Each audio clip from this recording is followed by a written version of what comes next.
Thank you very much, Claire. First of all, I'd like to thank the Friends of Te Papa for inviting me to speak to you tonight and for organising this event. Now, can you all hear me? Good.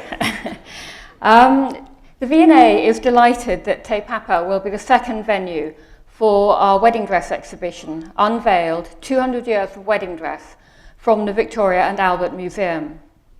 The exhibition includes 42 garments on mannequins and around 60 other pieces, ranging in date from 1828 to 2008.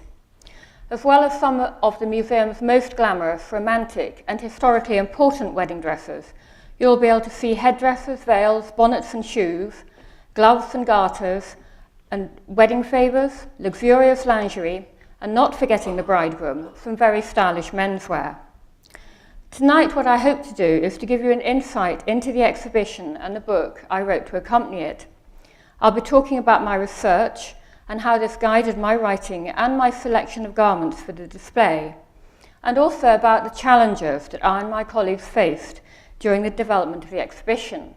Now, I'm going to say at this point that we haven't taken earthquakes into account, so there's going to be a bit of a rethink when I go home about a few things.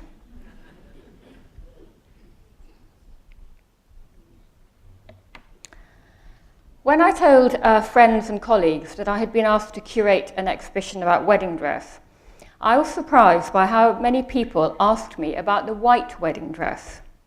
When did brides start wearing white? Was Queen Victoria the first bride to wear a white dress? Why do women wear white? And why on earth do they wear it today?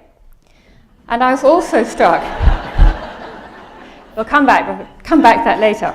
I was also struck, by the way, nearly every popular image I came across showed wedding dresses as white, while other sources often recorded women choosing coloured wedding dresses, suggesting that in our collective memory, if not in reality, wedding dresses have been white since at least the early 19th century. And the images on the screen are all from the early two from the 19th century and one Meriquant from 1973. Now, as Claire said, my book goes back to the 18th century.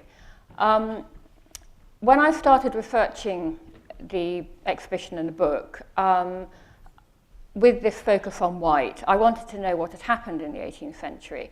And what I learned, mainly from reading contemporary diaries and letters, was that white was a bridal colour in the 18th century.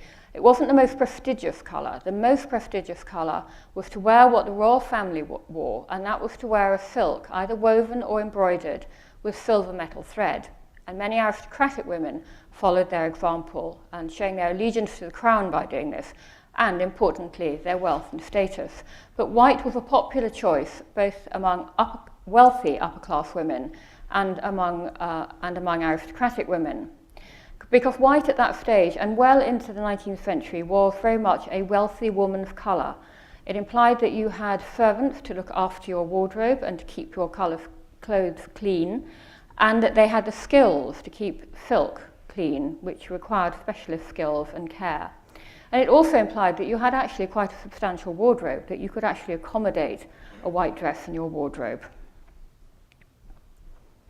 So I decided that I would focus on the white wedding dress, and I decided in the book to start to include a chapter on the 18th century. But when I came to look at the wedding dress in our collection from the 18th century, I realised that it wasn't strong enough to travel. But you will see illustrations of a few of the garments we have, and we don't have many in the book.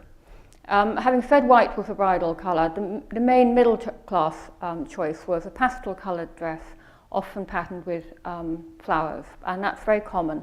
And there are quite a few dresses in British collections and overseas where British dresses are collected that demonstrate that.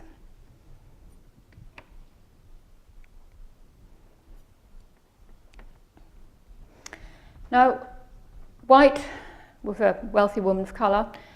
It was a sign of status, and often things which are a mark of status are fashionable. And I think it's important right at the very beginning to explain that the white wedding dress was driven by fashion. White did have connotations of innocence and purity, which made it a very suitable colour for a wedding dress, but it was primarily fashion-driven.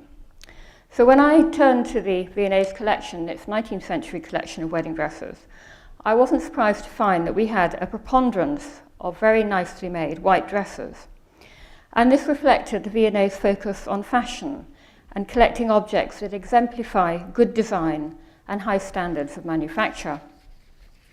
The very beautiful wedding dress on the screen was made for Eliza Penelope Clay for her marriage to Joseph Bright, a prosperous Derbyshire landowner, in 1865.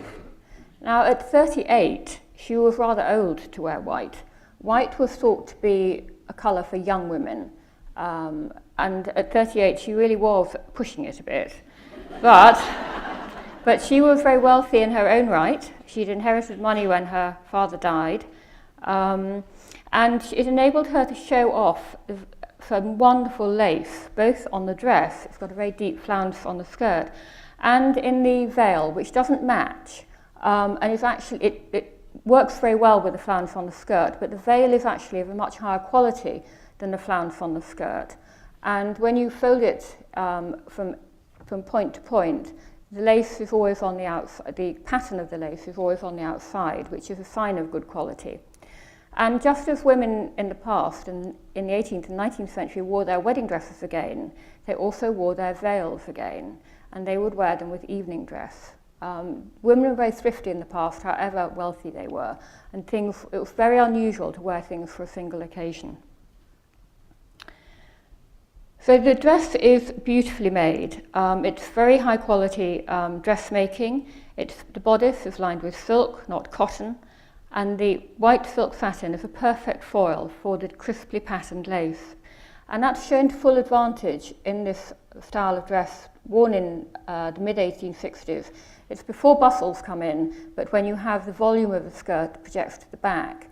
And you can see how with bridal dresses, when she was walking down the aisle of St George of Hanover Square, which is a very smart church in central London, just behind Bond Street, she would have made quite an effect going down that aisle with her lace veil and her skirt sweeping out behind her.